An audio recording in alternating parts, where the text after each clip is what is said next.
Habari, mimi ni Dkt. Vignesh Kanagabasan, mshauri mwandamizi wa mambo ya moyo katika hospitali kuu ya Apollo Grange Road. Leo ningependa kuzungumzia umuhimu wa angioplasti ya msingi katika kuokoa maisha ya wagonjwa waliopata mshtuko wa moyo, pamoja na wagonjwa wenye kiwango kikubwa cha kalsiamu na walio na vizuizi hatari kwenye mishipa ya moyo. Jinsi teknolojia mpya zimeingia kwenye angioplasti ambazo zinaweza kutibu wagonjwa na pia kuwafanya wawe bora zaidi.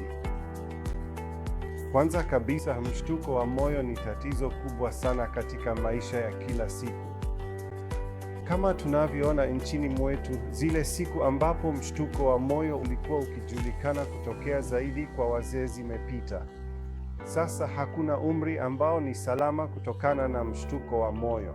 Hata vijana walio zaidi ya umri wa miaka 20, 30 pia wanakabiliwa na mshtuko wa moyo. Kwa hivyo, unamaanisha nini kwa mshtuko wa moyo? Mshtuko wa moyo umekamilika kuziba kwa 100% ya mishipa inayoenda kwenye moyo. Kwa hiyo, kwa maneno ya matibabu, tunaita infarction ya myocardial. Kufanya wakati vile wagonjwa kuendeleza wakati wagonjwa wanapata mshtuko wa moyo ni kutishia maisha na kuhusisha maisha.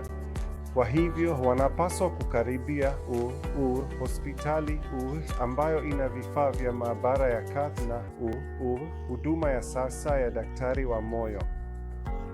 Kwa hiyo wakati mgonjwa anafika haraka kwenye chumba cha dharura, tunaita muda wa mlango hadi baluni, ambapo inapaswa kuwa dakika 90 tangu wakati wa maumivu ya kifua au hata chini ya hapo.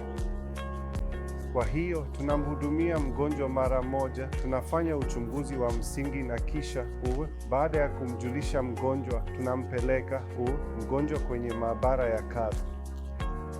Kwa hiyo kila dakika tunapochelewa katika mshtuko wa moyo, misuli inaathirika na matatizo hatari kwa maisha yanaweza kutokea. Kwa hiyo mara tu tunapompeleka mgonjwa kwenye maabara ya cath, tunafanya angiogram mara moja ambayo inaonyesha mahali hasa palipo na kuziba. Na mara tu baada ya hapo tunafanya angioplasti ya msingi. Hii inamaanisha tunapitisha waya, tunapanua kwa baluni na kuweka stenti. Kwa hiyo stenti hii kawaida husukuma kuziba kwenye ukuta wa mshipa, na mara moja tena mtiririko wa damu ambao ulikuwa umefungwa kabisa unaanza tena. Kwa hiyo hakuna kitu kinachoridhisha zaidi kwa daktari wa moyo wa upasuaji kuliko kuokoa mgonjwa kutokana na mshtuko wa moyo. Mbali na angioplasti za msingi, kuna kundi lingine la wagonjwa ambao huja kwa hiari kwa ajili ya angioplasti, na wao baadhi ya wazee wana mishipa ya damu iliyojaa chokaa sana, ambayo inamaanisha kuna mkusanyiko wa kalsiamu kwenye ukuta wa ndani wa mshipa.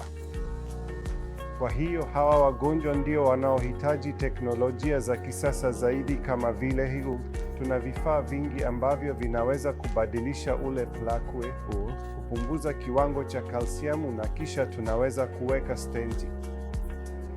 Kama hatutatumia teknolojia hizi, kinachoweza kutokea ni kwamba tunaweza kuingia na kufanya angioplasti ya kawaida, lakini stenti kama haitapanuka vizuri, wagonjwa wanaweza kurudi na tatizo la kuziba tena kwa mshipa au hata kupata thrombosis ya stenti. Kwa hiyo hapa Apollo nimebobea katika kuwahudumia wagonjwa wa aina hii, ambapo tunatumia teknolojia ya mwongozo wa picha kwa kutumia IVUS, yani intravascular ultrasound au optical coherence tomography, ambayo ni kama katheta yenye kamera ndani, na tunaingiza ndani na tunaweza kuona mahali ambapo kuna kalsiamu, na pia tunaweza kujua muundo wa mshipa wa damu. Baada ya hapo tunaweza kufanya kisha tuna vifaa mbalimbali vya plakwe kurekebisha au kurekebisha kalsiamu, kama vile puto za kukata, shinikizo la juu, puto zisizotii sheria. Kisha tuna vifaa vya kukata kalsiamu kama vile tuna rotablator na tuna atherectomy ya orbital na pia lithotripsy ya mishipa. Evil tunaiita.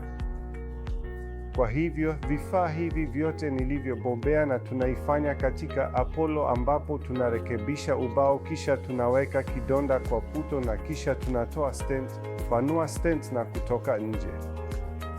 Kwa hiyo kwa kutumia mwongozo wa picha pamoja na hizi teknolojia za kisasa, tunaweza kumpa mgonjwa matokeo bora kabisa, 100%, na ili matokeo ya muda mrefu yawe mazuri, ikifuatiwa na matibabu ya dawa.